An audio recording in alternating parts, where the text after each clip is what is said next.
Waziri Mkuu Kassim Majaliwa amekutana na Waziri Mkuu wa Japan Ishiba Shigeru ambaye amemhakikishia kuwa nchi hiyo itaendelea kuimarisha ushirikiano wa Tanzania, jambo ambalo linalenga kuchochea ukuaji wa uchumi kutokana na fursa zitakazoendelea kupatikana kupitia mahusiano hayo.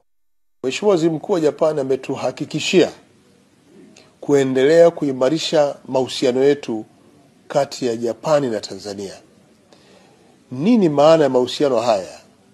Tunapopata ahadi ya kwamba tutaendelea kushirikiana, kwetu sisi tunazidi kufungua fursa, na hasa kwenye wito wetu wa uwekezaji wa ukuzaji wa uchumi wa ndani. Waziri Mkuu wa hapa Japani ameridhia na amemwagiza balozi wake kufanya kazi na serikali kupitia miradi ya kimkakati ambayo inahitajika. Kwa sasa tumemjulisha kwamba tunalo tatizo la barabara zetu kutokana na mvua nyingi.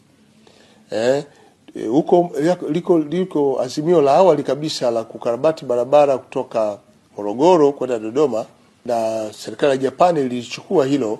Kwetu tumewakumbushia leo watekeleze mradi huo, lakini tumeingiza barabara mpya ya kutoka Kibiti kwenda Lindi ambayo imeharibika kwa kilomita zote, na Mheshimiwa Waziri Mkuu amekubali kuchukua barabara hiyo na amemwagiza Mheshimiwa balozi aende akaikague, alafu watu wa JICA nao wakaikague, ili serikali ifanye maamuzi ya kutunga mkono serikali yetu katika kukarabati barabara zilizoharibika baada ya mvua kubwa kuharibu barabara hizo.